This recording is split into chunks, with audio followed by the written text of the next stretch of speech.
Olá, sejam muito bem-vindos ao Miracles. Eu sou Vivian Kerlakian Facuri, esse é o Marcelo Casagrande e hoje a gente vai falar dos maiores impedimentos para receber uma cura.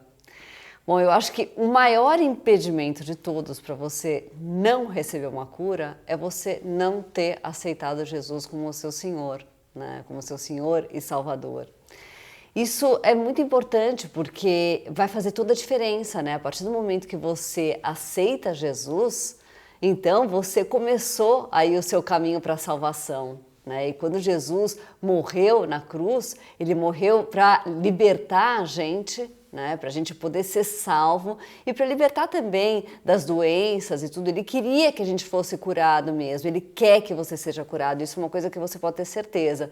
Não é uma dúvida, eu vou orar porque se for da vontade de Deus, para então que ele me cure. Não. É da vontade de Deus, você pode ter certeza, mas é muito importante que você aceite Jesus em primeiro lugar, né, Marcelo? Olha, aceitar Jesus te põe na família de Deus, te põe em direitos. Então Jesus, ele conquistou heranças. E quando você aceita Jesus, você entra para essa promessa e vai receber as heranças e o direito. E eu tenho, Vívia, uma experiência que eu tive por uma pessoa que não era curado num culto que eu estava realizando lá no Ceará. É impressionante o que aconteceu, porque essa pessoa, ela veio receber oração e Jesus estava curando ali um monte de pessoas, por exemplo, cego estava enxergando, surdo ouvindo, e essa pessoa ela tinha simplesmente uma dor na coluna. Mas quando eu perguntava para essa pessoa, veja se a dor foi embora, Vivian, a pessoa dizia assim, não, continua doendo, e ela gritava, tá doendo. Eu falei, meu Deus, o cego enxerga, o paralítico está andando, o surdo está ouvindo, e uma simples dor na coluna não está saindo. Que já fica aí a grande dica, né? Por que que então aquela dor na coluna, quer dizer, que era uma coisa muito mais simples, por que que ela não está saindo? Fica aí uma grande dica para a gente então já ter uma noção de que existem impedimentos e é disso que a gente está falando, né? E eu fiquei assim, até envergonhado, porque eu falava, meu Deus, eu não estava envergonhado porque Jesus estava curando com coisas impressionantes, mas o caso da dor na coluna não saía. E aí eu usei uma ferramenta, né, assim, uma maneira de ministrar, que eu ia em outras pessoas e as outras iam sendo curadas. E eu voltava de novo nesse homem e falava, veja agora se a dor foi embora. E o homem gritava em alta voz, tá doendo. Eu falei, meu Deus, eu estou sendo envergonhado aqui. Eu falei, Senhor, o que eu devo fazer? E nesse momento veio a chave que vai ter poder para mudar a história da sua vida. Eu perguntei para aquele homem naquele culto, o senhor já aceitou Jesus? E é incrível que ele disse assim, não que isso venha a ter problema, porque Jesus ele veio para quem está doente, para quem tem as suas dificuldades, e ele veio para isso. E eu perguntei, o senhor aceitou Jesus? Ele disse não. Aí é que vem a chave, aí eu perguntei assim, você quer aceitar Jesus? Você acredita, Vívia, que nesse momento ele olhou para a esposa e perguntou para a esposa se ela deixava ele aceitar Jesus e ela fez assim com a mão. Ela disse não. Olha a obediência, a gente tem que ligar para a esposa para saber como é que ela fez para adestrar tão bem esse marido. Ela disse que não podia. Aí eu comecei a ensinar. Eu falei assim, olha... aceitar Jesus, você não precisa estar com a vida totalmente transformada. Você entrega a sua vida para Jesus mudar a história da sua vida. Ele vai te ajudar a você vencer os obstáculos, a você vencer os vícios. Aí ele olhou para mim e falou, eu posso aceitar Jesus do jeito que eu tô e ele vai me ajudar a mudar. Eu falei, é isso, para isso que ele veio. Ele veio para os doentes. Aí ele virou para a mulher e disse assim, olha, mulher, se tu não quer esse Jesus, eu quero esse Jesus agora. Eu vou aceitar Jesus. E aí eu orei com ele ali no momento, ele fez a confissão, a oração, a mulher veio também e aceitou Jesus também. Naquele momento ela também entendeu que ela poderia entregar a vida para Jesus mudar a vida dela. Os dois entregaram a vida para Jesus. Você acredita, Vívia, que nesse momento eu falei para ele, procure a dor. Eu não orei por cura, apenas ele entregando a vida para Jesus, abriu a porta e ele recebeu um milagre instantâneo. É uma história linda mesmo, e é uma história que realmente é até normal, né? É muito esperável mesmo que isso vá acontecer.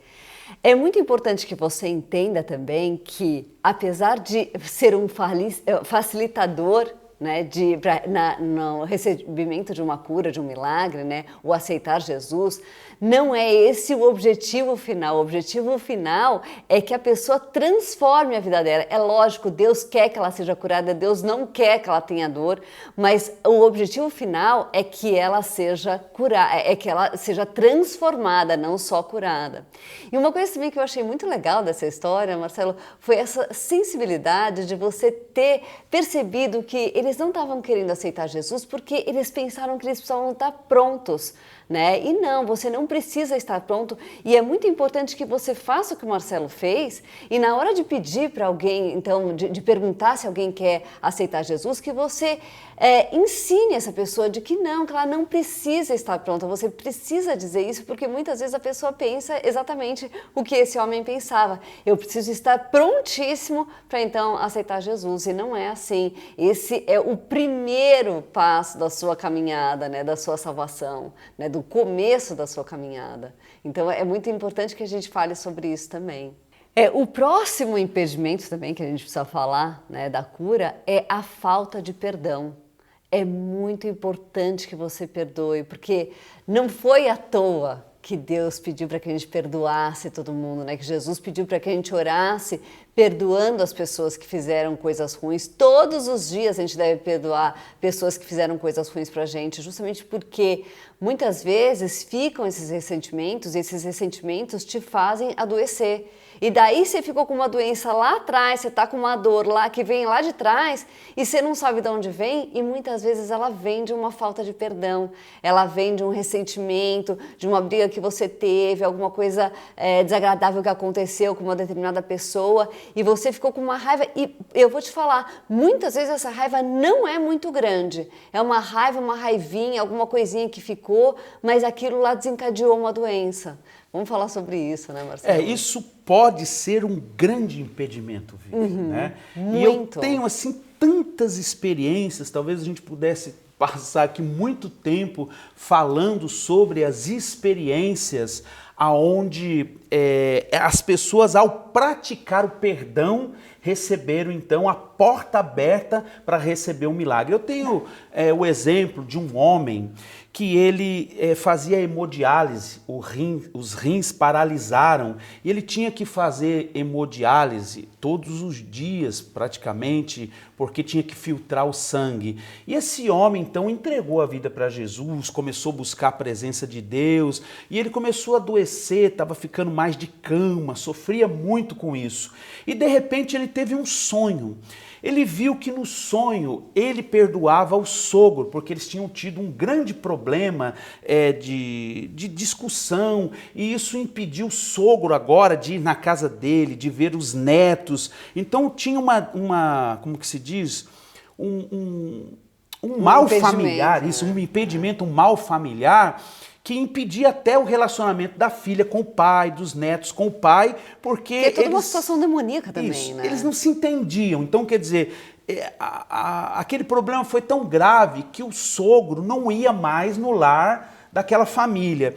E aquele homem, então, orando a Deus, dormiu, adormeceu. Durante esse sonho que ele teve, ele abraçava o sogro, perdoando o sogro, e ele via que o rim dele começava a funcionar. Ele acordou com aquilo, a primeira coisa que ele fez foi tomar uma atitude.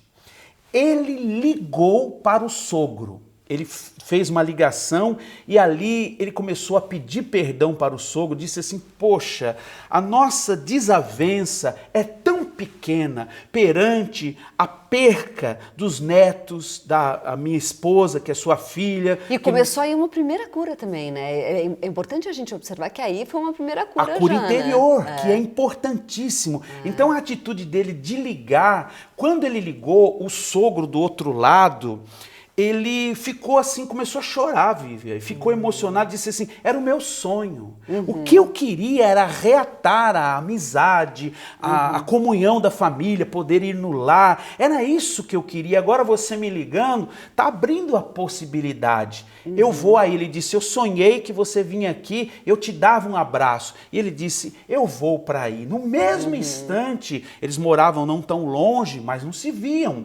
No mesmo instante, ele foi e aconteceu um milagre impressionante. Quando o homem apareceu na porta, que este homem que estava com o problema nos rins, abraçou o sogro, uma unção tão violenta veio sobre os dois, um perdão, um amor entrou no coração deles e ele sentiu que algo estava acontecendo. Quando ele voltou no médico para continuar os exames e fazer ali todo o procedimento, descobriram algo, que o rim dele voltou a funcionar. O rim começou a funcionar e assim, esse milagre mexeu com um bairro. Muitas pessoas queriam saber como que o seu rim, não acontece isso, é um milagre. Sim. Não existe isso do rim voltar a funcionar. Os médicos mesmos disseram, tantos e tantos pacientes, não houve uma reação do rim. O que aconteceu? Ele disse assim, eu perdoei o meu sogro por um sonho que Deus me deu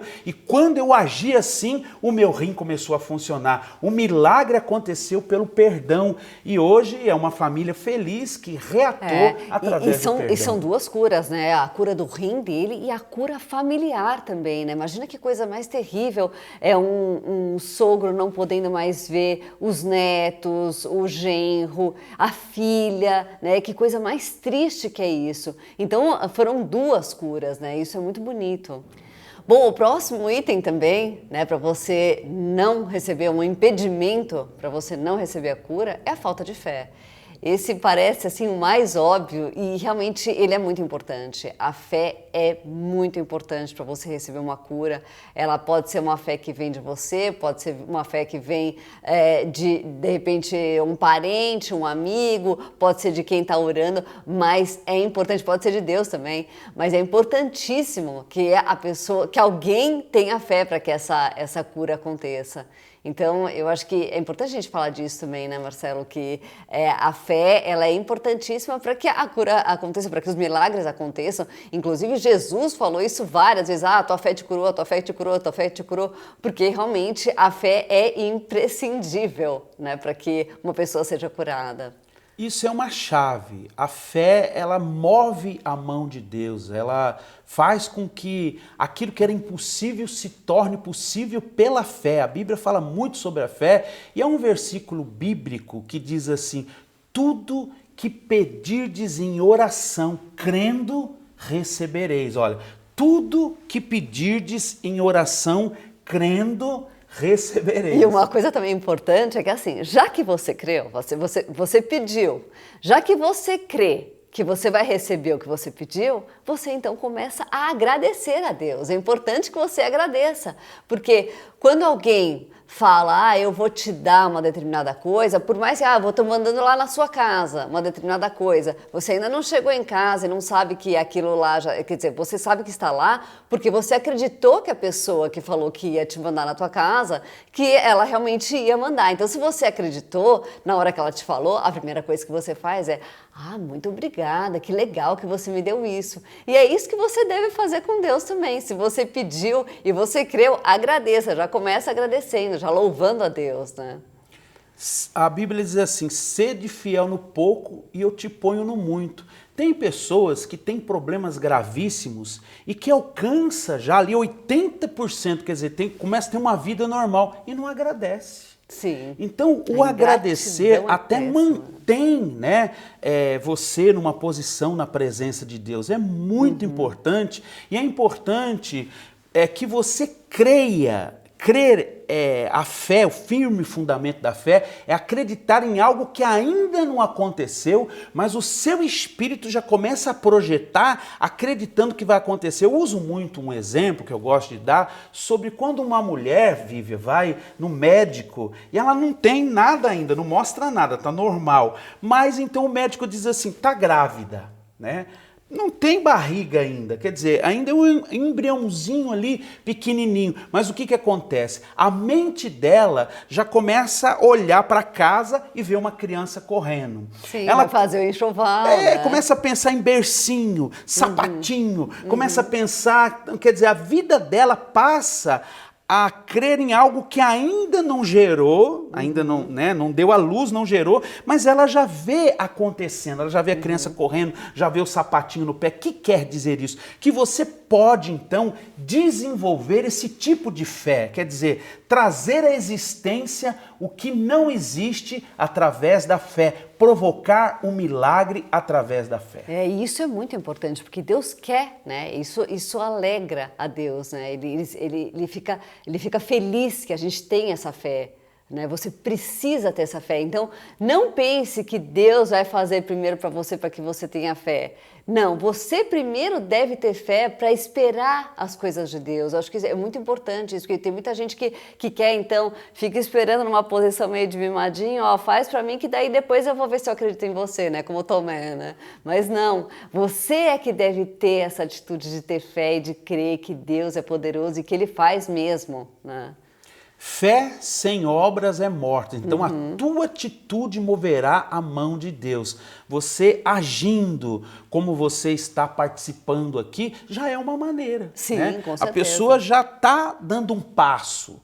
E você ouvindo as dicas, seguindo os exemplos, dando os passos, certamente essa chave vai virar na sua vida e você também vai aí poder contar o testemunho que também recebeu o seu milagre. O último ponto que a gente quer falar também é das legalidades, dos pactos. Isso é perigosíssimo também, e o pior é que isso pode vir de terceiros, né? Pode ser que você não esteja nem sabendo e que alguém tenha feito aí um pacto, algum trabalho contra a sua vida e que isso seja também um impedimento, né? Isso pode ser um impedimento na sua vida também, né? Vamos falar sobre isso, Marcelo. Eu tenho exemplos extraordinários, né? Que são vários exemplos de pessoas que não conseguiam receber ali o milagre porque existia impedimentos na vida dela e ela nem sabia que existia impedimentos.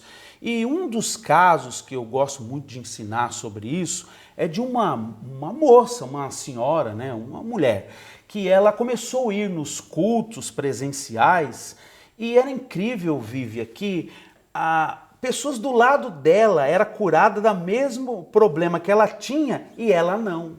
E aquilo também começou a me constrangir, porque eu pensava assim, meu Deus, por que do lado dela, por exemplo, uma pessoa com tumor no seio saía e aí ela procurava e o dela ainda estava lá. Então, ela não veio em uma conferência, ela veio em 3 conferências. E aquilo assim me deixou um pouco preocupado, porque, puxa vida, eu fiquei frustrado. Sim. Eu queria que ela recebesse como todos os outros estavam recebendo. Então, como eu não tinha tanto tempo naquele momento de dar uma atenção mais profunda, porque tinha ali mais de 100 pessoas para receber ministrações, eu falei para ela, olha, eu vou te dar o telefone, o meu telefone, você liga para mim. E aí ela ligou para mim depois e eu dei um artigo que está nos nossos livros sobre impedimentos para cura. E aí ela começou a ler ali os impedimentos para cura e ela se identificou com 12 itens que estavam no livro, mais bingo, de 24. Né? Olha. Fez um bingo aí. Um bingo, muita coisa, 12 itens. E aí ela foi falando para mim um por um, pelo telefone, olha só. No presencial não aconteceu. Agora ela liga para mim através do telefonema e eu começo. Então eu falei, vamos lá, vamos no primeiro item.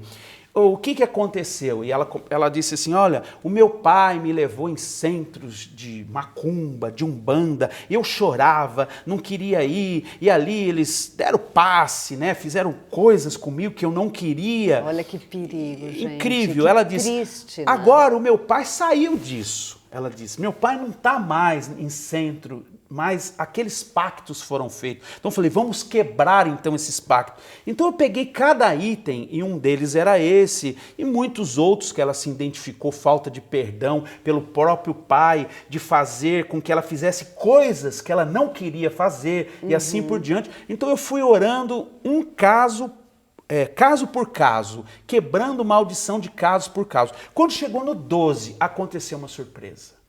O Espírito Santo tocou no meu coração antes de orar por ela, por cura, e disse, manda ela procurar o tumor que tinha, era um câncer que tinha no seio. Olha, incrível o que aconteceu. Não foi feita a oração, foi feita a quebra de maldição dos pactos. E quando ela foi procurar o tumor, não tinha mais. Simplesmente por cada item que foi sendo quebrado ali pelo telefone, ela alcançou o milagre.